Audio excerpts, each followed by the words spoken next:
नमस्कार, मैं आर के वर्मा आपको सभी को अपने चैनल पे स्वागत करता हूं। दोस्तों, आज जो स्टोरी आप लोग के बीच में लाया हूं एक रियल सक्सेस स्टोरी है।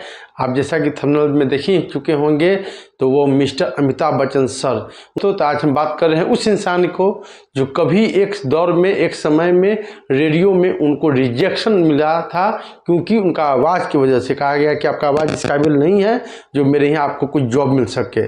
एक शुरुआत आसान नहीं था, मतलब लगातार फ्लॉप फिल्में और एक एक फिल्मों के लिए संघर्ष करना। लेकिन उनकी लगातार मेहनत, लगातार संघर्ष, उन्होंने अपने फेलियर को, अपने रिजेक्शन को ताकत बनाया, संघर्ष की, खुद पर बिलीव किया, विश्वास किया, अपने पर भरोसा रखे और काम किया और वही इंसान एक समय पूरे बॉलीवुड का शहंशाह के नाम से गूंज उठा।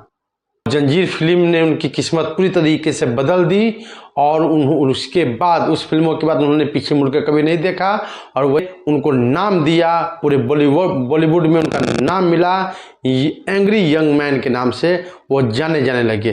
लेकिन कहानी यही ख़त्म नहीं होती। सब कुछ अच्छा चलते हुए भी कुछ न कुछ दोस्तों आपके लाइफ में, हमारे लाइफ में कुछ ऐसा भी मोड़ आ जाता है कि लगता है कि अरे ये क्या हो गया। आप जिस समय कुछ एक्सपेक्ट नहीं करते हैं, उस समय अनएक्सपेक्टेड चीज़, ऐसा चीज़ हो जाता है कि आप थोड़े से एकदम अनबैलेंस हो जाते हैं। दोस्तों, वही समय आया हमारे मिस्टर अमिताभ बच्चन सर के लाइफ में कि अचानक ही पूरे भूचाल सा हो गया। इम्तिहान और बाकी था जैसा। 82 में एक फिल्म थी कुली फिल्म के दौरान, एक शूटिंग के दौरान, उस फिल्म के शूटिंग के दौरान उनको एक फाइट सीन करनी थी, जिसमें उनको गंभीर तरीके से, बहुत ही खतरनाक तरीके से वो स्टैंड करते समय उनको चोट लग गई। इतना खतरनाक चोट लगा कि समझिए पूरा देश उस समय उनके लिए दुआएं करने के लिए एकदम दोनों हाथ खड़े कर दिए। देखिए, ये वही सीन है, आप देखिए पहले, ये वही सीन है।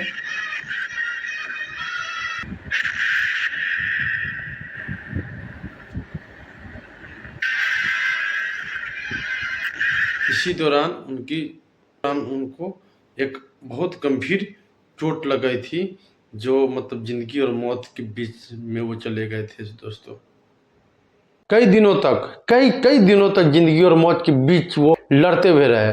डॉक्टरों ने भी उम्मीदें छोड़ चुकी थी, और कहते हैं ना, जिनके सर पे हाथ रब का होता है ना, उनका साथ कभी नहीं छूटता है। दोस्तों, तो वही हुआ, पूरे देश के सारे लोगों की दुआ काम आई और फिर से वो स्वस्थ हुए और फिर से वो उठ खड़े हुए। 90 का मतलब समझिए ना, एक मुश्किल से निकल के आए तो दूसरी मुश्किल उनके लिए इंतजार कर रही थी। मानो समझिए कि क्या ही बताएं। 90 में दोस्तों Amitabh Bachchan corporate limited company को इतना नुकसान हुआ कि वो बहुत सारे कर्ज में डूब गए। फिर वो जीरो पे आके रुक गए। ऐसा मानो समझिए कि हीरो से फिर वो जीरो। एक समय ऐसा भी आया कि शहंशाह कहलाने वाले इंसान एकदम पूरी तरीके से टूट के एकदम हार के बैठ गए।